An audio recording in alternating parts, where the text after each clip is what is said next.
Right, welcome back. The Sunday edition of Morning Live continues. So, South Africa, of course, celebrates 30 years as a democracy. Participation of youth, given the country's economic and socio-political landscape, has become key to this year's elections. And for these elections, the number of registered youth amounts to a sizable portion of the population. So, according to the latest statistics from the Electoral Commission of South Africa, the percentage of registered voters aged between 18 to 39 accounts for about 43% of the total number of registered voters in all age groups. So a substantial voice or influence in decisions that profoundly impact their lives becomes vital as a result. The inclusion of all segments of society is important for a representative political system at large. So as we shine a spotlight on youth participation in the build-up to elections and the impact of South Africa's socio-economic conditions on our statehood and even the quality of our democracy, Nkanyiso Ngqulunga, legal research and social activist, is going to be joining us in studio to explore these themes a little bit further. Nkanyiso, good morning. Thanks for joining us Friday and early on SABC. Good morning, and thanks for having me. I want to look at both micro and macro dynamics because it's important to, as we mentioned, get the youth perspective. And I wonder from your vantage point what you're observing in terms of these elections having been dubbed landmark, a watershed moment for South Africa, particularly even if we're going to speak about the quality of democracy at large and whether it's time for a referendum of sorts on that matter. Yeah, thanks for that question. South Africa celebrates its 30 years of democracy since 1994, and the promises that were made to a lot of people that when the country was transitioning, we will try to make the balance, everyone else in an inclusive political order in our nation-building efforts. But what we've seen 30 years later is the feeling of betrayal, the feeling that our democracy has not delivered on its promise. So that's why I think these elections in particular have been classified as very important elections. It's because there is a more like a country's reflecting, you know, when there's a betrayal on when does the freedom feels like it's no longer freedom anymore, because people have been waiting for 30 years for things to change and they've only changed in the slightest, you know. So that's when I think these elections have been more or less like classified as very important elections, because also the demographics have changed over time. Many young people, the born frees, many of them now becoming more like adults and becoming much more responsible in our country, and the lives of South Africans economically or socially has not really changed that much. So there is that disillusionment with our politics and our political institutions and our democracy. Let's get into that. Let's delve into some of those key issues that have come to the fore 30 years later. They're triple threats, they're unemployed graduates, there's also a youth that might not necessarily have the emotional loyalty, perhaps also shining a spotlight on the quality of our democracy given these socio-economic conditions. What comes to mind for you on that front? I mean, so all of these issues obviously are intertwined because they affect young people in different forms. I think if we remember the student protest of 2015 on Fisma's Fold, it was a reflection of the very same issues that what does access to higher education means to many young people in South Africa. So that's when the country reached its tipping point that young people had to take to the street to force the government to reform funding in the country, to acknowledge to some extent concede that transformation has not really been happening in the same pace as it should have.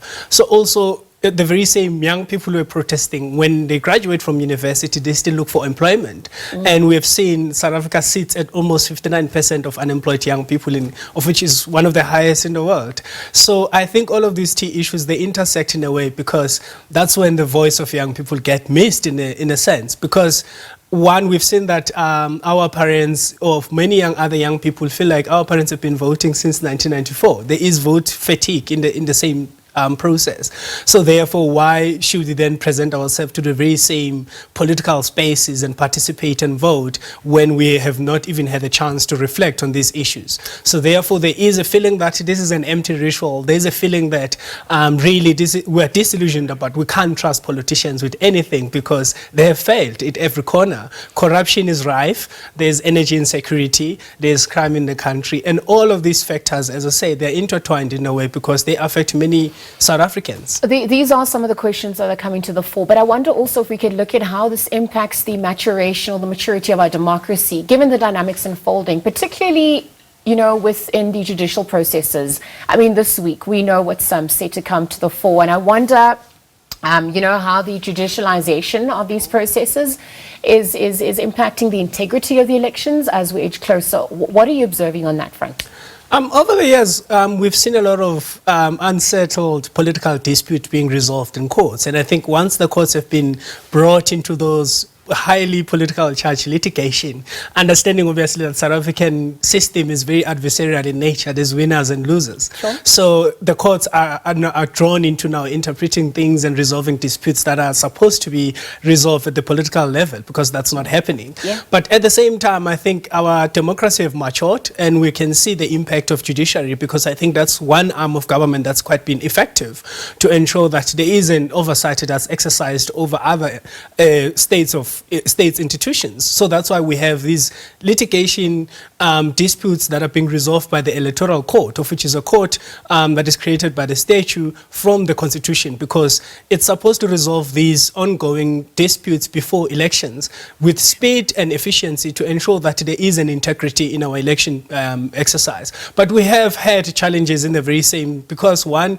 there's a lack of resources, you know, there's a lack of judges, and there's quite a number of factors that have affected these very same specialized courts to have a speed turnaround on the very same issues. Is because of budgetary constraints by the government. But our democracy has matured. I mean, we as a country have shown that compared to other democracies, we're much resilient. I mean, we're one of the few countries, whenever there are elections, we don't really get fights over who must become the dispute over who is the winner and who's not. I mean, everyone accepts once a winner is announced. You know, all of those number of factors that I think do speak unto everyone in the country respecting our democracy. It has its own flaws, just any other democracy, but I think to the reforms and the values of the Constitution in the preamble have in a way been encapsulated by some of the court's judgment. We have had socio-economic rights being affirmed by the Constitutional Court in a number of judgments. I think that's moving in the right direction. Although we do have challenges, a lot of challenges, of which some of them are operational and some of them are institutional at the government level,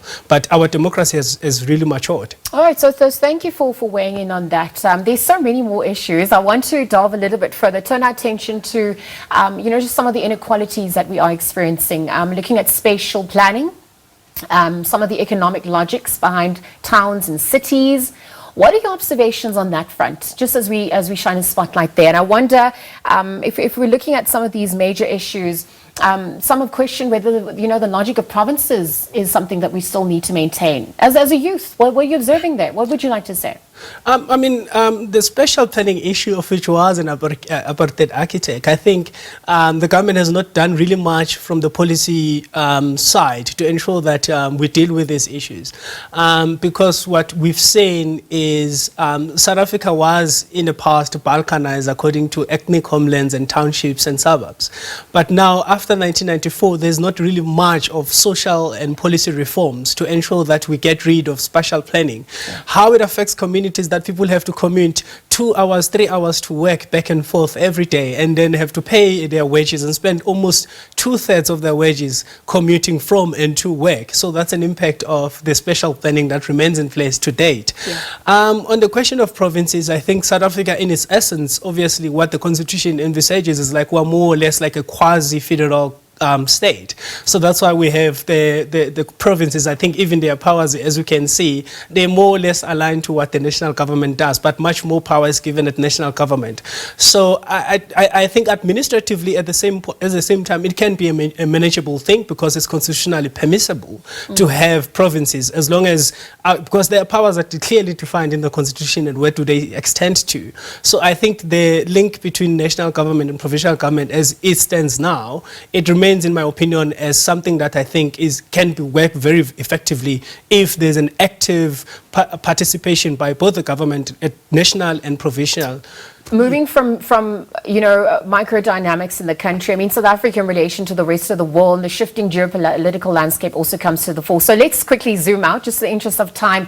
I wanted to look at what a viable political economy is going to be looking like for South Africa. I also wanted to look at South Africa with regards to international relations. You've got G20, you've got SADC, you've got BRICS as well. These are shifting dynamics. More than 60 countries undergoing their own electoral processes of sorts. That's going to be shifting. What's South Africa's role going to be for the global south at large? I think South Africa's role obviously has been initiated through the FCTA, the Free Trade African Continent, is that the regional integration of the African economies and the more pan-Africanist approach and African Renaissance project that the government wants to do through treaties with the other African countries, of which I think that's where most of the issues should be addressed at granular level. Yes. So that's why we have the global and geopolitical problems that mostly affect African countries. One, access to technology. The Western countries have moved to more or less like protectionist policies, like the US have Inflation Reduction Act that limits the access to technology and chips to promote their industries. So where does it leave us is that we're going to have to pay more for our industry to have access to that form of technology. So South Africa has to focus more on its regional integration with the African market. Now, Turkey trades more with African continent than South Africa does, but we more or less like have the same capacity in terms of human capital and financial capital